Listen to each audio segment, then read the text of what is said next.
Muito boa tarde, companheiros. Iniciando mais um Jornal das 5 aqui diretamente pela Causa Operária TV. Não se esqueça de curtir e compartilhar o vídeo com seus demais companheiros.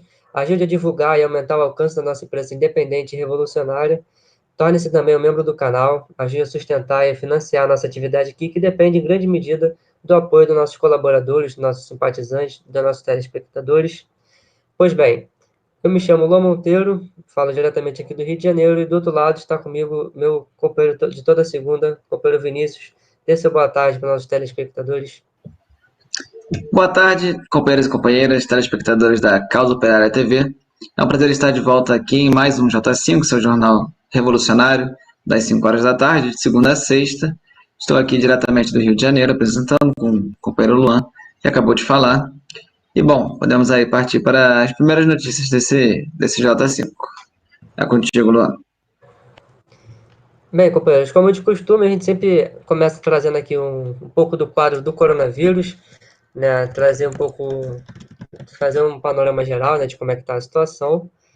Em primeiro lugar, já destacando o nosso altíssimo número de mortes, né, já estamos aí com 460 mil mortes aqui no país, e a tendência é que esse número aumente ainda mais, né? E trazendo algumas notícias mais novidades aí a respeito do coronavírus, né, que a gente costuma trazer sempre uma variedade muito grande de notícias negativas, né? Você dificilmente vai ter uma coisa boa sobre essa questão. No caso do Mato Grosso do Sul, estão dizendo aí que a taxa de ocupação dos leitos, né, das UTIs está em 104%, né, dizendo aí que está num dos piores momentos, né? É uma taxa de ocupação até difícil de se entender, né, o que seria mais do que 100% de ocupação, mas demonstra aí que a coisa tá num estado muito grave, né? A gente já teve aí exemplos parecidos no começo do ano com Manaus, e quando aparece uma notícia desse tipo, de que há uma ocupação quase que total, né? E nesse caso aqui mais do que o total, né? Mais do que 100% dos leitos, significa que isso é uma realidade em todo o resto do país também, né? Acontece para todos os lugares. Então não tem muito como imaginar que a situação esteja menos pior em algum lugar, que não está, né? O quadro é esse, gravíssimo, não tem muito como a gente fugir disso, né? E demonstra que o vírus está totalmente fora de controle, não há nenhuma iniciativa por parte da burguesia de tentar solucionar o problema. No mais, eu vou passar para o companheiro Vinícius comentar aqui. Eu acho que essas notícias do Covid, elas são bem importantes, né? A gente costuma começar o programa falando sobre isso, que é uma coisa constante, né? Uma tragédia aí todos os dias. E acaba que esse genocídio aí que está sendo imposto aí aqui no Brasil e no mundo inteiro, né? Em quase todos os países capitalistas do mundo, ele acaba sendo um pouco noticiado, né? A gente vê, apesar de terem notícias constantes na imprensa burguesa sobre essa questão do Covid, é uma coisa que está muito abaixo do que deveria se falar, né? A gente vê o caso do Mato Grosso do Sul e é o caso do Brasil inteiro, né? Uma coisa que não para, tem milhares de mortes todos os dias. A gente vê aí que é uma questão crucial para a população, né? Uma parte crucial do motivo que aconteceram as mobilizações do dia 29, que nós vamos comentar. E essa notícia do Mato Grosso do Sul aí é só mais um desses indícios que a gente vê diariamente, né, em relação ao Covid-19 no Brasil.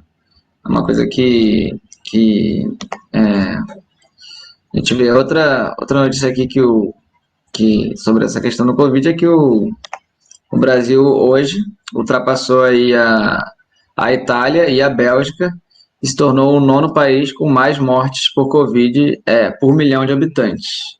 Ou seja, estamos aí mundialmente na questão proporcional, que é uma questão bem relevante, né? A gente está aí no top 10 de mortes no mundo inteiro. Mostrando que a crise aqui é gigantesca, né? A crise é muito grande e a gente não vai sair A única forma de sair dessa crise é justamente por meio da mobilização, como a gente vem frisado aí desde o princípio da pandemia. Então, eu passo a palavra para o companheiro Luan para falar sobre uma notícia tanto inusitada, né? Um pouco. Eu vou deixar ele introduzir o tema, porque talvez seja uma polêmica. É,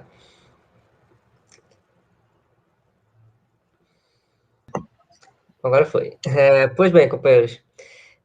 Dando sequência aqui, né, uma notícia que gerou uma grande repercussão aí por toda a imprensa, né, no país, foi a notícia de que a Conmebol, né, junto da CBF, definiu que o Brasil vai ser a sede da próxima Copa América, né, que vai ocorrer aí muito em breve, né, num dos piores momentos que a gente está enfrentando da pandemia, né? Não que os outros momentos da pandemia tenham sido bons ou tranquilos, né? Todos eles foram péssimos, mas o fato é que a coisa tá se tornando aí para ficar cada vez pior, né? A gente tem umas expectativas muito altas aí com o número de mortos, e essa decisão ela acaba sendo bem perigosa, né? Gerou todo um ataque aí, né? Tem uma grande manifestação por parte da imprensa, né? Você vê aí próprias pessoas, jornalistas esportivos, né? Tá tendo muito comentário, inclusive sobre essa coisa de sediar, né? Alguns estados estão se posicionando contrariamente, né? Acho muito perigoso, como foi o caso do Pernambuco e do Rio Grande do Norte, né? São Paulo e Bahia só vão aceitar se os jogos forem sem público, porque inclusive existe uma discussão de que a final fosse realizada aqui no Rio de Janeiro, né, com público, né?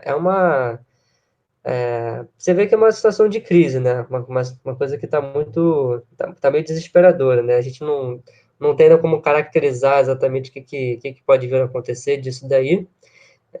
O problema real é que está tendo os eventos esportivos, né?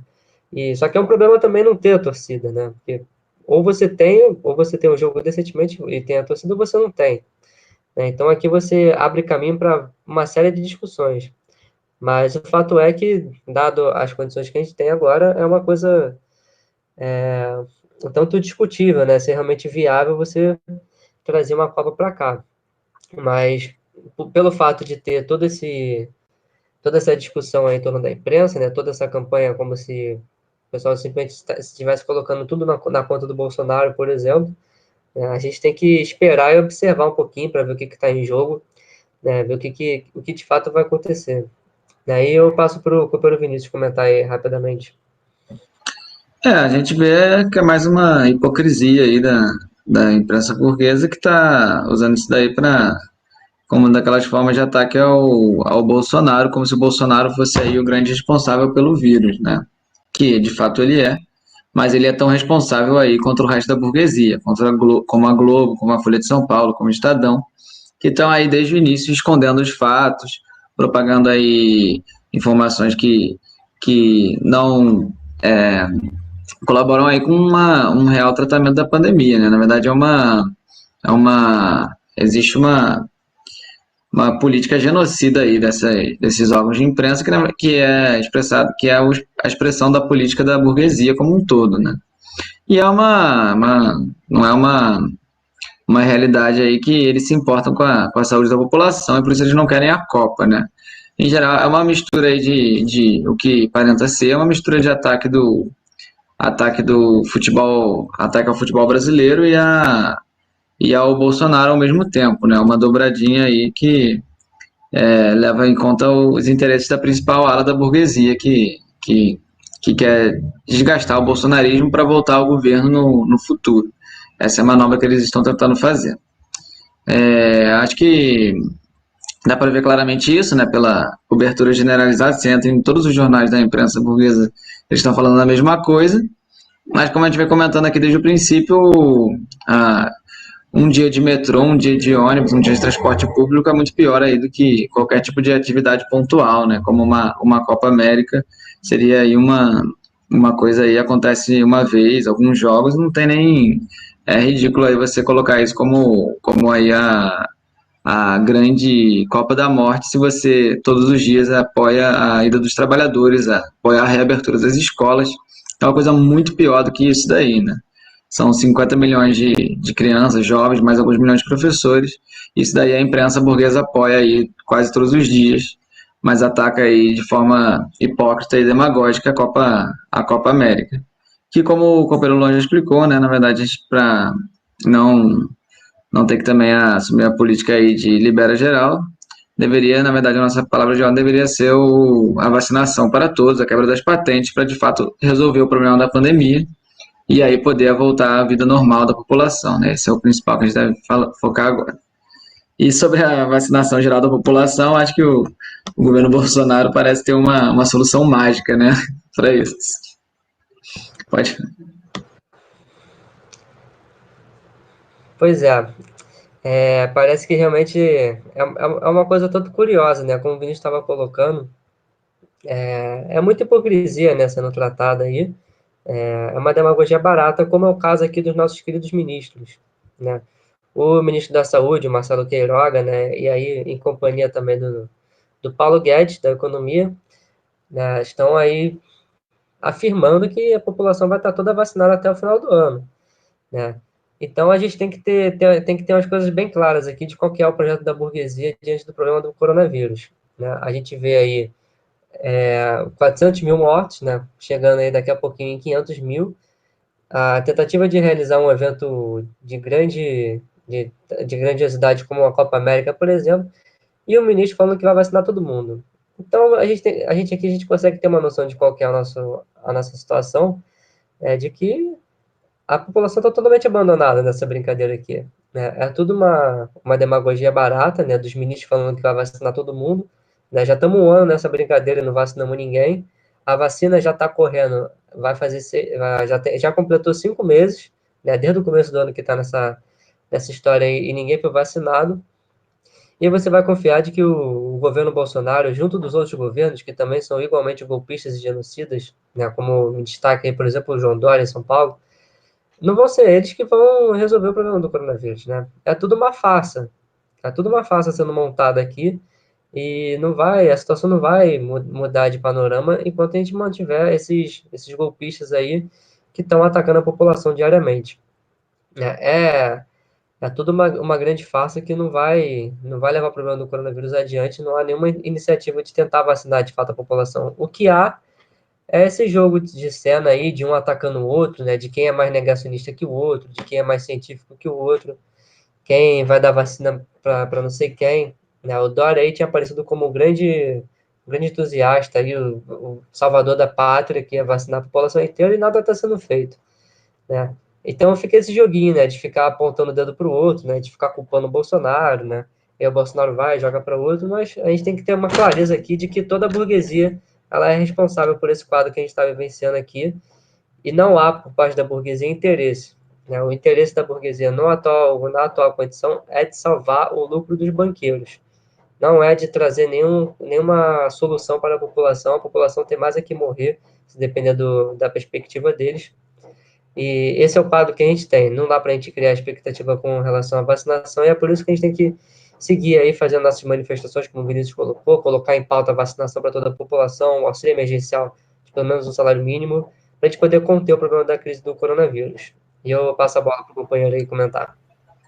Eu acho interessante essa questão da vacinação, porque ela já criou uma descrença aí geral na população, né? Você vê que, tudo bem, as pessoas querem a vacina, até dá vontade de acreditar nessas coisas, né? Agora, tem esse caso aí dos ministros falando isso, que são aí a extrema-direita. Tem também o caso da direita tradicional, né? Como, por exemplo, o prefeito Eduardo Paes aqui, o prefeito golpista do Rio de Janeiro, que está afirmando aí que todo mundo vai ser vacinado até o carnaval. Antes do carnaval vai estar todo mundo vacinado, ou seja, a primeira dose vai ser até o final desse ano também. E é uma coisa que, assim, não é uma coisa que passa credibilidade nenhuma, né? Você vê o prefeito falando, mas aqui a pessoa olha e fala, tá, será que você vai vacinado? Acho muito difícil, né? Você olha para um lado, olha para o outro, não é uma coisa que você leva a sério, né? Então, a única forma que a gente tem de garantir de fato a vacinação não vai vir aí da direita, não vai vir da burguesia. Vai vir justamente da mobilização da classe trabalhadora, né? Mas acho que a gente já falou bastante sobre esse assunto, a gente pode passar aí para essa próxima questão.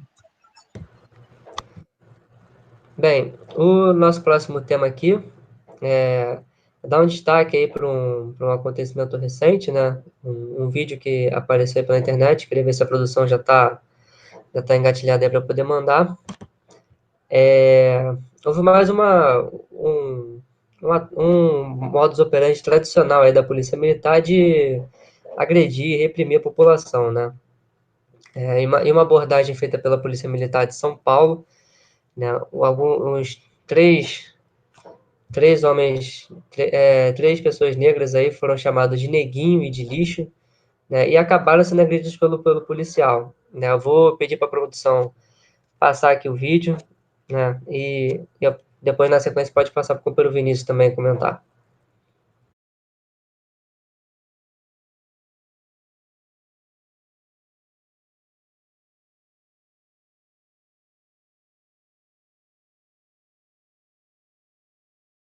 Isso é racismo, meu senhor.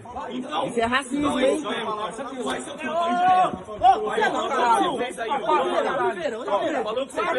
Pra que isso?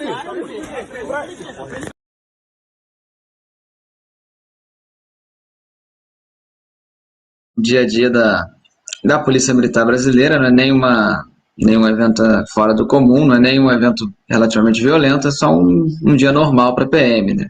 Na verdade, um dia normal para a PM costuma ter essas agressões aí desse tipo, racistas, fascistas, de bater nas pessoas, né? Mas também inclui assassinar as pessoas, atirar nelas, né? A gente sabe que aqui no Rio de Janeiro, por exemplo, a PM mata 5 pessoas todos os dias.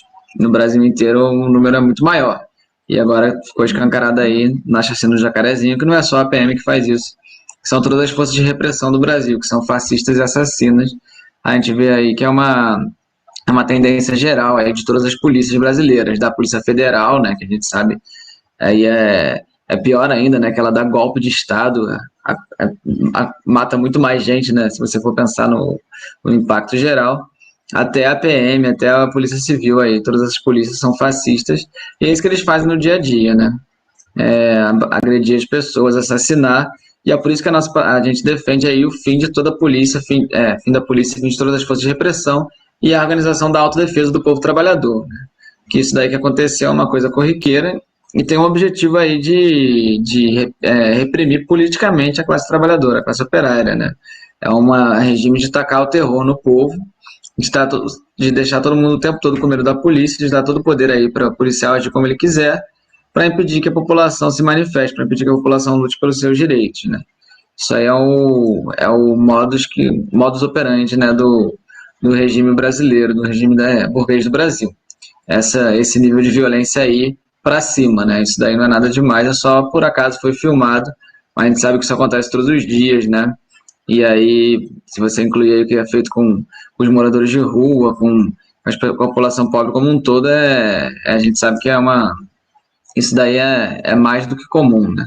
É até difícil de saber quão frequente é esse tipo de atitude da polícia, né? E temos aí bom, esse vídeo é importante mostrar essa denúncia, né, para a gente levar adiante a nossa palavra de ordem do fim da polícia já, que é uma das palavras de ordem aí que foi levantadas agora nas manifestações aqui no Rio de Janeiro, né, que foram aí intensificados com a presença dos companheiros do Jacarezinho, que depois da chacina, né, a gente teve uma participação desses companheiros. Acho que se o Luan não tiver mais nada para comentar sobre esse caso, a gente poderia falar um pouco dessas manifestações que aconteceram no dia 29. Maravilha, vamos fazer os dois juntos aqui também. O Vinícius bem colocou, né, que a gente tem que colocar em pauta essa questão da dissolução da polícia, né, e não só da polícia militar, mas também da polícia civil, porque ficou muito claro aí depois desse assassinato de Jacarezinho que policial tem toda essa mesma tarefa de reprimir e controlar a população, né? O problema está justamente aí, né? Esse é o método tradicional da polícia, é o braço armado do Estado para poder controlar a população, colocá-la no seu lugar, e está sempre aí, constantemente atacando a população, né? Isso que a gente viu é uma coisa que acontece diariamente, né? Nas favelas é uma coisa semelhante, a gente sabe que a polícia sempre entra para atirar, é o método padrão, né? O comportamento padrão de um policial, né? Essa agressão gratuita e sempre com esse teor racista também, uma coisa bem agressiva, bem bruta, e tem que ser denunciado, né? As manifestações aí, elas entram nesse sentido. Como o Vinícius estava comentando, né, dos últimos atos, foi um grito que ecoou, né, aqui no Rio de Janeiro, eu tenho certeza que ecoou em vários outros lugares também, né? Aqui no Rio de Janeiro a gente teve recentemente a chacina, inclusive contamos aí com alguns moradores de Jacarezinho no ato também, que foram de forma organizada para poder comparecer no ato. E os atos a gente tem que fazer aqui um breve balanço, né, que já foi feito pelo companheiro Rui no próprio dia do ato, né, vai ter mais aí durante a semana também, mas é sempre bom reforçar que os últimos atos agora, eles mostraram aí que a esquerda finalmente saiu de casa, né, e que a presença do PCO nas ruas durante todo esse tempo de pandemia e toda essa pressão, e sobretudo pelo nosso ato do 1º de maio, que a gente organizou um ato nacional com mais de 1.000 pessoas, demonstrou que dá para fazer manifestação e agora a esquerda aparentemente entrou no momento de tendência aí a seguir se manifestando, como deveria ser desde o princípio, né? Uma coisa essa época do ano já costuma ser uma época mais tradicional para manifestações mesmo, nessa parte do meio do ano. Foram manifestações bem grandes, né? Foram manifestações como se fosse antes da pandemia e como elas devem ser, né? A esquerda toda trabalhando nesse sentido, né? Apesar de ainda assim ter havido tentativas de boicote e tudo mais, por parte de algumas organizações, foram atos grandes e que devem servir aí de exemplo para a gente poder manter esse padrão, né? Continuar indo para a rua, porque é só assim que a gente vai poder resolver o problema da pandemia, né? Vacinar a população, porque caso contrário não adianta ficar com essa coisa de ficar em casa, né? A esquerda ficou um ano em casa e nada aconteceu, nada foi resolvido, não houve nenhuma melhora no quadro, a coisa só foi piorando. Então a única saída que a gente tem é lutar nas ruas, pelas condições que a população precisa, pelo salário, pelo auxílio emergencial, pela redução da jornada de trabalho e principalmente pelo Fora Bolsonaro também, derrubar todos os golpistas, né, e iniciar aí nossa campanha por Lula presidente. Aí eu passo a bola para o companheiro Vinícius comentar. Eu acho interessante que você comentou aí que as manifestações têm que ser tão grandes como antes da pandemia, e é verdade, elas têm que ser ainda maiores, né, do que elas eram antes da pandemia, porque a situação é mais crítica ainda, a situação é de calamidade total, tem uma crise aí geral no governo Bolsonaro e a gente precisa ampliar as manifestações, tem que ser ainda maiores do que elas foram, por exemplo, no ano de 2019, né? E a gente vê aí que o caminho está certo, porque essas primeiras manifestações já foram grandes, né? E a gente tem que se esforçar aí, lutar, organizar para que elas sejam ainda maiores. Eu só queria ver se a produção separou algumas fotos, né? Já que a gente tocou no tema, não sei se todo mundo já viu. Se tiver fotos das manifestações, a gente pode passar aqui para as pessoas verem, né? Isso daí é muito interessante, a nossa estreia da nossa bateria Zumbi dos Palmares. Foi aí um destaque aí no nosso ato aqui do Rio de Janeiro. Fez muito barulho, animou bastante o ato. Tá, pode continuar passando aí a nossa faixa confeccionada para o dia 31, um ato contra a ditadura do passado e do presente, que ainda está valendo, né? Enquanto estivermos no regime golpista, essa faixa aí tem que continuar. Como a gente disse aí, a faixa do fim da polícia, que era fim da polícia militar, mas tem que ser atualizada agora para fim de toda a polícia. Pode seguir aí, mostrando a grande manifestação aqui no Rio de Janeiro. Tivemos aí milhares de pessoas. E, bom, acho que a gente divulgou bastante, né, as mobilizações do dia 31. Está aí também a Presidente Vargas ocupada pelo Bloco Vermelho, né, que a gente organizou com diversos setores aí da esquerda, Comitê de Luta, Casa NEM, Moradores de Jacarezinho, da Maré, Comitê Fora Bolsonaro e o PCO. Tivemos aí na Avenida Presidente Vargas. Mas acho que a gente falou bastante sobre o ato, né? Tivemos outras notícias, a gente deveria passar aí para o nosso tema principal do programa de hoje, que certamente se relaciona com o ato, né? E eu vou deixar o Luan começar a introduzir esse tema. Pois bem, companheiros, em entrevista recente aí, o vice-presidente do PT, o Washington Quaquá, que também é, né, conhecido aí na cidade de Maricá, aqui no Rio, né, ele deu uma declaração aí, entrevista para Dot Valley, dizendo que o Lula está confirmadíssimo para 2022. Né? Nas próprias palavras dele, o Lula vem com sangue no olho. E que não tem nenhum plano B, não existe nenhuma possibilidade de plano B, né? E essas declarações, né, ao longo de toda a entrevista, com a qual ele vai falar aí um pouco a respeito da candidatura do Lula, mas vindo uma declaração dessa do vice-presidente do PT, né, e de um cara que está mais ligado com outros setores do PT, nem é de fato um setor lulista, é uma consideração que é importante, né? Significa de que está havendo uma pressão, né? Inclusive, houve aí também toda uma repercussão, né, por parte da imprensa burguesa dos últimos atos de que esses atos agora eles estariam polarizando as candidaturas para 2022, né? Polarizando entre Lula e Bolsonaro, né? Que é uma coisa que a gente tem que ter claro aqui também. A polarização com o Bolsonaro, que é uma figura da extrema-direita, não é exatamente a extrema-esquerda aqui, que poderia estar simbolizada pelo PCO, mas é finalmente pela figura do Lula, que é a figura que polariza com a luta contra o golpe, que é a principal campanha que a gente tem que ter, que a gente tem que travar aqui, porque o golpe ele não foi derrubado, né? Ele só vem se aprofundando ao longo desse tempo.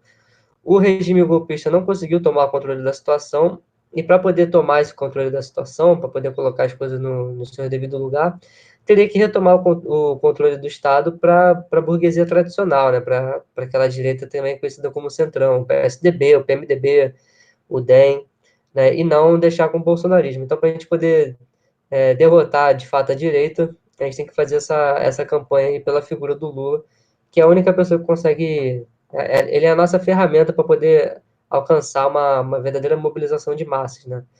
O nosso trabalho vai nesse sentido. Então, fica aí destaque aí para essa declaração do vice do PT, né? Uma declaração muito importante, demonstra que a coisa está tomando proporções bem grandes e que não existe outra opção, né? O candidato é Lula, não tem plano B, não tem Haddad, não tem nenhuma outra figura de esquerda, né? Inclusive, qualquer tipo de coesão que seja proposta por parte da esquerda, essa coalizão tem que ser feita com a figura do Lula, né? Nenhuma outra seria uma figura válida, somente a figura do Lula. Eu vou passar aí para o companheiro Vinícius comentar. Eu acho essa declaração ela é bem importante. A gente vem vendo aí o aumento das declarações em relação à candidatura, né, do ex-presidente Lula. Ele tinha falado aí na imprensa francesa, agora está saindo aí da imprensa alemã, né? E o mais interessante é justamente um fator de que a gente está falando, né? Porque a gente sabe aí que existe uma grande disputa dentro do PT em relação à candidatura do Lula. Existe uma ala não lulista do PT que é contra a candidatura, sempre que está nos últimos anos aí que era crucial, essa candidatura se apresentou contra, defendeu aí Ciro Gomes, defendeu Haddad, foi contra Lula em diversas formas possíveis. E o Quaquá faz parte dessa ala aí do PT, né? Ele é da ala direita do PT, a gente conhece ele muito bem, ele é daqui do Rio de Janeiro, sabemos como é que é a figura. Então é bem interessante aí a declaração do próprio Quaquá, que mostra aí uma pressão muito forte da base do PT, e não só da base do PT, como da base lulista, né? Da sociedade como um todo, né? Que é uma liderança extremamente popular, né? Fazendo pressão aí no PT, que faz esse vice-presidente aí defender aí que o Lula será candidato, que vem com sangue no olho e que não tem plano B, que é uma coisa muito importante, né? A gente viu aí essa questão do plano B sendo aí uma ferramenta importante para manter o golpe, né? Porque não existe plano B. Desde 2018 a gente afirmava que era Lula ou nada, ou seja, se tivesse plano B, seria a continuidade do golpe, que foi o que de fato aconteceu, né? O Haddad perdeu e Lula se manteve preso. Tivemos aí uma grande mobilização para que ele pudesse ser solto da prisão. E agora temos essa declaração aí, que é uma coisa muito importante. Na verdade, a gente tem que continuar na luta aí, tem que continuar levando essa palavra de ordem adiante para que seja declarado oficialmente, não sejam só declarações na imprensa, principalmente na imprensa estrangeira. Tem que ser uma coisa que é declarada na imprensa brasileira, tem que ser oficializada aí pelo PT imediatamente, né? Candidatura de Lula lançada agora. E é uma coisa que é muito importante, a gente viu nos atos, né? Principalmente, eu sei muito bem aqui do ato do Rio de Janeiro, que a gente participou, eu e o companheiro Luan, que a gente levou a palavra de ordem de defesa do Lula, né? Apesar do ato não ser a pauta do ato, né? A pauta do ato era vacina, auxílio e fora Bolsonaro, que de fato são pautas extremamente populares, né? A vacina é uma coisa muito importante, o auxílio aí faz parte da luta contra a fome, contra a miséria, também importantíssima. Fora Bolsonaro, né? Claro, não dá mais para viver aí no regime golpista. Essas pautas são muito populares, mas o Lula se mostrou aí tão popular aí quanto essas outras pautas, com destaque também para a pauta do fim da polícia, que a gente acabou de citar, que também é extremamente popular, principalmente aqui no Rio de Janeiro, né? Que é a polícia mais assassina do Brasil. E a questão do Lula levamos aí adiante, e assim, manifestação, primeiro que a gente viu aí outras, não foi só o bloco do PCO que levou, o bloco vermelho, né, que levou aí a palavra de ordem do Lula, tivemos outras organizações que levaram, tivemos aí a presença do Lula gigante na manifestação, um boneco inflável do Lula que aparece aí em algumas manifestações aqui no Rio de Janeiro, e levada aí você começava a puxar a palavra de ordem em defesa do Lula, e era assim muito potente a resposta das pessoas em volta aderindo aí a essa questão do Lula. Então, a gente vê como o Lula afirmou que ele aí é uma ponta de frente aí da luta contra o golpe, né? Ela toda se aglutina na candidatura do Lula, que também foi foi justamente o maior inimigo aí do golpe de Estado, né? Foi preso, foi impedido de participar da eleição, fraudaram a eleição quando tiraram o Lula. Então a gente vê aí que a luta política no Brasil se dá em torno da figura do Lula, né? E a candidatura dele é uma coisa muito importante, né? E a gente não tem que lutar aí, manter essa luta pela candidatura do ex-presidente Lula, e também manter a luta aí, depois que declarar a candidatura, para que ele seja de fato presidente e para que no governo dele seja feito um governo dos trabalhadores, né? Um governo aí que leve adiante as principais reivindicações dos trabalhadores da classe operária brasileira. Então essa luta aí, a gente tá com o Lula nessa luta, e a gente vai levar a luta adiante para que ele seja candidato, para que ele seja presidente, e para que no governo dele a gente consiga conquistar aí todas as nossas principais pautas que estamos na luta há décadas, né? Se não séculos. Bom, eu vou passar a palavra para o companheiro Luan para ele seguir adiante aí na próxima pauta. Bem, o próximo aqui a gente continua falando um pouco ainda sobre isso. Uma coisa que eu cheguei a comentar aqui de como esses atos estavam sendo repercutidos aí, né? Uma dessas repercussões foi a do próprio governo Bolsonaro. O Bolsonaro, ele tentou minimizar os atos, né? Fez aí suas piadocas de tiozão bem grotescas, como é o padrão dele, né? Falando aí que, né, a adesão foi baixa porque faltou erva para os manifestantes, né? Aquela baixaria que o pessoal está acostumado a ver por parte do Bolsonaro, mas que demonstra que ele fica bem pressionado com a situação, né? E tem um medo real do crescimento dos protestos, né? A gente sabe que isso aí é o maior inimigo da burguesia e também do próprio Bolsonaro, que também faz parte desse bloco de toda a direita aí, apesar de ser do setor mais alocado aí da burguesia. Isso evidencia a necessidade de fazer esses atos, né? É justamente por essas declarações de desespero, né, de falar que os atos, tentar falar que os atos foram pequenos e tudo mais, o pessoal aí deve ter visto, né, as fotos dos atos aqui do Rio, de São Paulo, de Brasília, foram todos muito, muito grandes, né, e é isso que faz a burguesia tremer, né? Por isso que o Bolsonaro tem que aí sair na imprensa para poder fazer esses comentários esdrúxulos aí para tentar, né, diminuir a capacidade da mobilização que a gente tem, né? Então é uma situação de desespero aí, e isso vai um pouco de conta com o que eu estava comentando, né? De que deixa mais às claras, né? Isso que polariza de fato a situação, deixa tudo muito às claras. E o Bolsonaro, ele teme de fato de ser derrubado, porque é o povo na rua que derruba o Bolsonaro, não é esses processos de impeachment aí que o Rodrigo Maia ficou sentado durante anos. Agora tem lá o Lira, que também não vai levar adiante nenhum processo de impeachment. Qualquer tentativa de derrubada do Bolsonaro vai ser pelas ruas. Esse é o único mecanismo que a gente tem. E aí eu já até vou aproveitar para poder emendar com outro caso aqui, né? Na sequência eu passo um pouco para o Vinícius comentar, que agora o Guilherme Boulos, ele está falando que está na hora de sair para as ruas, né? Que é um tanto quanto curioso, né? Visto que ele passou aí, deu uma declaração muito recentemente, né? Deve ter coisa de 3 semanas, falando de que, bom, assim que acabar a pandemia, a gente vai fazer manifestação, né? E isso enquanto o próprio movimento que ele diz liderar, que é o Movimento dos Trabalhadores Sem Teto, o MTST, fez aí uma grande manifestação lá em São Paulo e com essa coisa aí.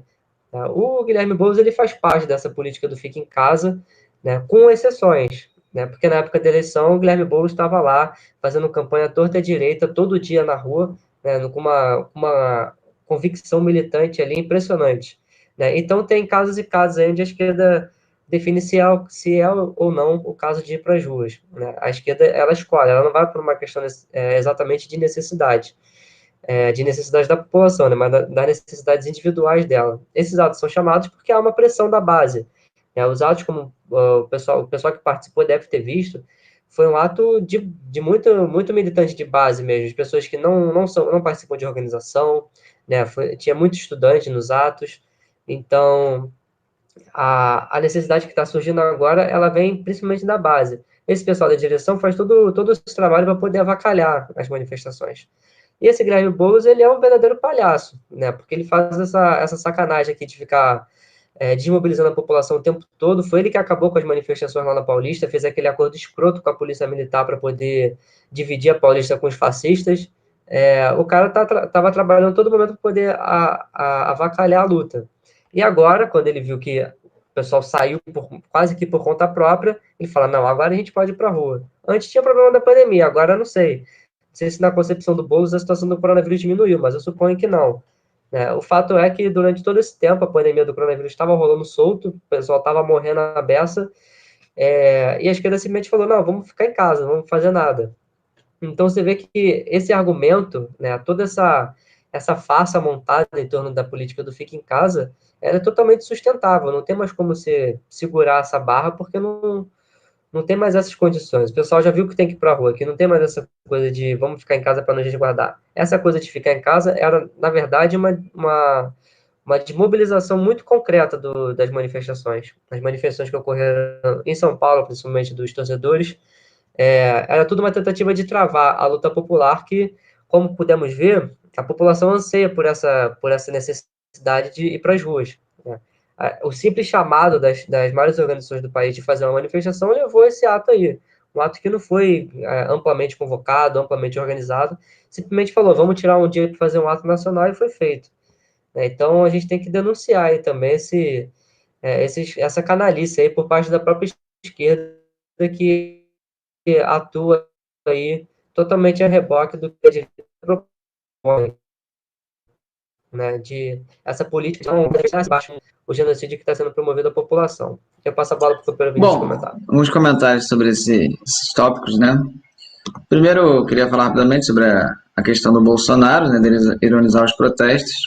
A gente tem uma palavra de ordem muito boa para isso, que é mobilização derruba capitão, greve geral derruba general. Bom, é isso daí mesmo, né? Ele tem que ter medo, porque mobilização derruba capitão. E a gente tem que continuar mobilizando. Agora sobre o Boulos. Essa questão do Boulos você explicou bem, né? Eu vou dar só mais uns detalhes para o negócio ficar bem explicado mesmo, né? A questão ano passado, no início das manifestações, a gente teve uma notícia muito parecida. É interessante os paralelos, né? E é bom para a gente abrir o olho.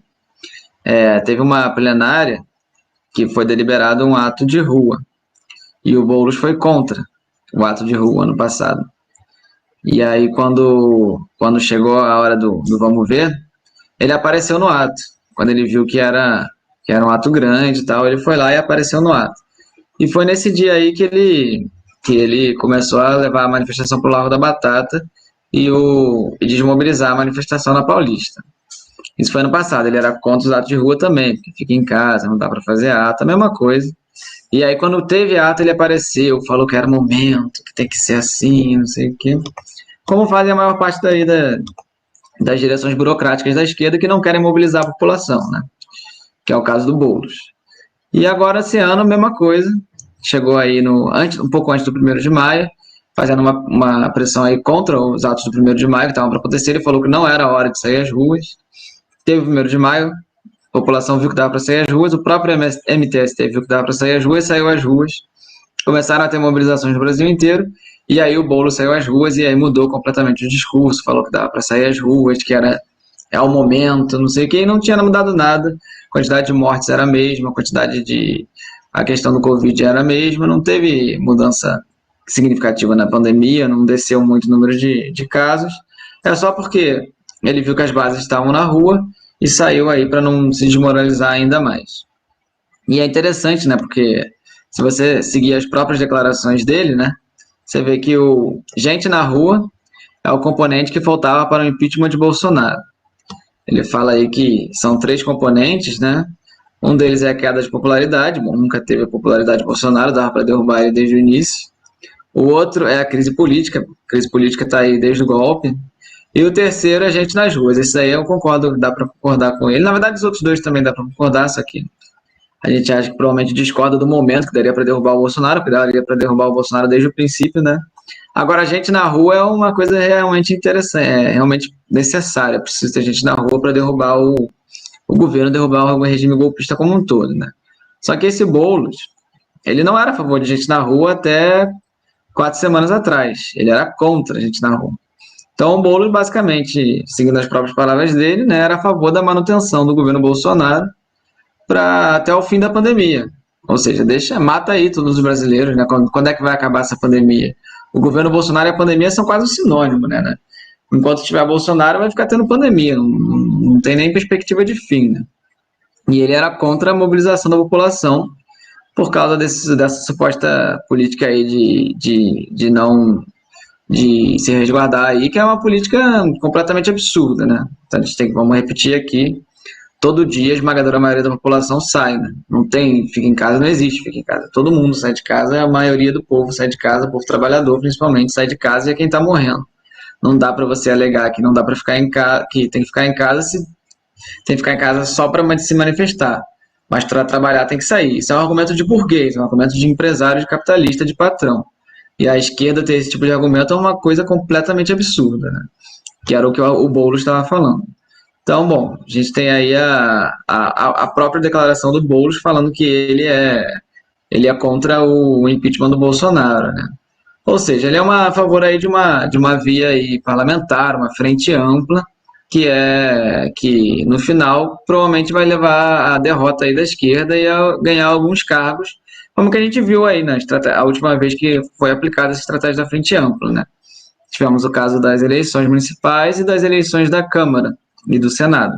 A esquerda, a população como um todo, não ganha nada, mantém aí o domínio da burguesia, o domínio do assassino Covas, o domínio do Lira, do Pacheco, e a esquerda ganha um cargo ou outro que não serve para nada para a população e ainda vai se desmoralizando cada vez mais e afundando junto com essas figuras políticas aí e dando força para o Bolsonaro, porque a Frente Ampla é uma pedra aí muito pesada que só tende a afundar, enquanto a situação real, a polarização real, se dá entre o Bolsonaro, que tem uma minoria aí, e o Lula, que tem a maioria, principalmente aí da classe trabalhadora, da classe operária brasileira, e é por isso que nós defendemos a candidatura e a presidência do ex-presidente Lula. Então, é importante esse comentário, né? Temos que ficar aí, acompanhar bem a trajetória desse Guilherme Boulos, porque se ele for fazer a mesma coisa que o ano passado, vai ser a gente tem que aí começar a denunciar imediatamente e agir para que não haja novamente uma desmobilização das manifestações de rua, que são ainda mais cruciais esse ano do que era ano passado, né, devido à situação total de calamidade do país. Passo a palavra para o companheiro Luan, para ver se ele quer falar sobre as últimas notícias. Bom, como tem 5 minutinhos, dá para dar uma passada bem rápida, daí notícias aí sobre economia, né, do quadro geral que a gente está vivenciando no regime golpista é da crise econômica se aprofundando cada vez mais. Um desses exemplos é a crise na energia elétrica, né, que está trazendo um risco aí de aumento de inflação e racionamento de energia, né. Como a imprensa burguesa costuma noticiar, né, ela quer dar o tom aí de que o problema seria por conta de seca histórica, né, sendo que é uma série de fatores que, né, o regime do golpe está colocando aí que levam a essa condição, né. A crise econômica ela está totalmente fora de controle, não só no Brasil, né? É um problema mundial, né? É a crise do capitalismo que está em constante decadência, né? Cada vez decaindo ainda mais. e não há uma solução para o problema geral dos problemas econômicos a nível mundial, né? Então, soma-se aí, né, esse problema da crise da energia. Além disso, eu queria noticiar aqui também rapidamente, né, que a Volkswagen suspendeu a produção de mais 2 fábricas por falta de insumos, né? Mais uma fábrica aí sendo fechada, né? Uma coisa que está acontecendo com frequência. O fechamento de fábricas, ele demonstra aí o quão a coisa tá totalmente no fundo do poço, né? O fundo do poço que a gente chegou, né? De que a gente não está mais sequer conseguindo produzir automóveis, que é um problema mundial também, né? Esse problema dos insumos, dos chips, por exemplo, os chips eles estão sendo disputados aí mundialmente para poder permitir a fabricação de automóveis no mundo inteiro, né? Demonstra a falência do sistema capitalista, né, com as situações mais básicas, né, mais elementares. Isso significa que a situação econômica do mundo inteiro ela está numa verdadeira ruína, né? Só quem consegue sobreviver com essas condições aí são os banqueiros, né, os grandes empresários. Mas essa crise, esse fechamento de fábrica, né, o problema da crise na energia, todos eles demonstram que quem vai sofrer com isso aí vai ser a população, que vai ficar desempregada, que não vai conseguir pagar suas contas, que vai ficar sem acesso às suas necessidades mais básicas. É uma série de problemas de extensa gravidade que a gente poderia passar algumas horas aqui falando. Aí eu vou passar rapidamente para o Vinícius ver se ele quer só comentar rapidamente e a gente já parte para encerrar o programa. É, visto que estamos com pouco tempo aí, está quase terminando, só queria destacar em relação à questão da energia, né, que é uma sempre que estão tem uma investida de privatização de uma empresa, começa a acontecer isso, né? Começa a dar problema, começa a ter crise aí, começam a criticar a empresa, e é o caso da Eletrobras agora, tem que ficar de olho aí em relação a isso, porque há uma investida de privatização da Eletrobras. E quanto à Volkswagen, você vê a destruição aí causada pelo capitalismo, né? O imperialismo, ele é o oposto aí de qualquer tipo de progresso, ele destrói a própria indústria, né? Cada vez menos indústria no Brasil, é uma coisa completamente absurda isso acontecer, né? Deveria, em qualquer sociedade normal, científica, né? A palavra da moda, né? Deveria ter cada vez mais indústria, cada vez mais produção, para que as pessoas tivessem que trabalhar cada vez menos e ter seu tempo livre, né? Que é o que a gente almeja aí, que é o que a gente almeja no comunismo, né? Você libertar a humanidade do trabalho por meio aí do avanço tecnológico, do avanço da indústria. Bom, não tem muito tempo, né? Então, vou me despedir aqui. Semana que vem estarei de volta nesse mesmo horário, do J5. Passo a palavra para o companheiro Luan para ele fechar o programa. Bem, companheiros, o Jornada 5 vai ficando por aqui. Agradecer a todos aí que estiveram com a gente aqui até agora. O Jornada 5, como o Vinícius comentou, segue durante a semana, sempre às 5 horas da tarde, de segunda a sexta, aqui na Causa Operária TV.